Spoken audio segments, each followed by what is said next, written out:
It's another week of tending the Torah garden. The book of Shmos is all about overcoming adversity. And this week's secret is, stay youthful, stay fresh. It's 4 months after Matan Torah, after the Jews received the Torah given on Sinai. A lot happened in that time. Moshe studied the Torah with Hashem for 40 days. The Jews made the golden calf, and Moshe achieved forgiveness on their behalf. Now, everything is back to routine.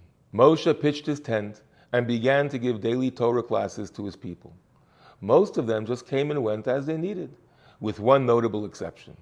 U'misharesai Yehoshua bin Nun nar lo yomish mitoich ha'oil. Moshe's dear attendant, Yeshua, was a youth. He never moved away from the tent. Now, historically speaking, we know that Yeshua was well into his 50s at the time. Why would the Torah call him a youth? Isn't that a bit demeaning?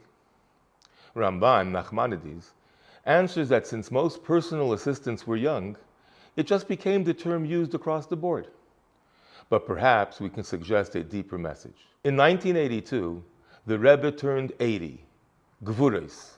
None of the previous Chabad Rebbes had even lived to that age, and many people were sure that the Rebbe was going to tone down his work, take it easy, take a step back. On his birthday, the Rebbe held a massive farbrengen. It was the first farbrengen ever broadcasted on live television, and I merited to be there as well. Just seeing the way the Rebbe walked in, you knew he wasn't going anywhere. During the course of the evening, the Rebbe referenced those who mistakenly believe that advancing in age is a reason to lessen one's productivity. To the contrary, he argued, if Hashem gave you another year, it means there's more for you to accomplish. As long as you stay youthful in spirit and connect with other Jews who are also young physically, you will keep flourishing no matter how old in age you get. The Rebbe practiced what he preached.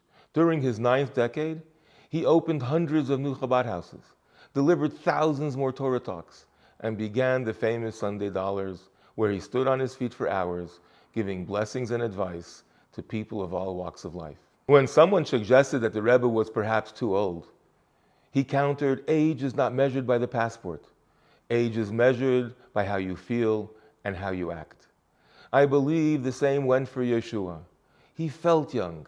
He was vigorous. So he acted young. And that's why the Torah complimented him and called him young. The lesson for us here is very clear. We need to stop letting society dictate how and when we contribute to this world. No matter what challenges come our way, if we approach it with youthfulness, vigorousness, and even exuberance, we will surmount it and ultimately be very successful. Wishing you and yours a Shabbat Shalom u'mevorach.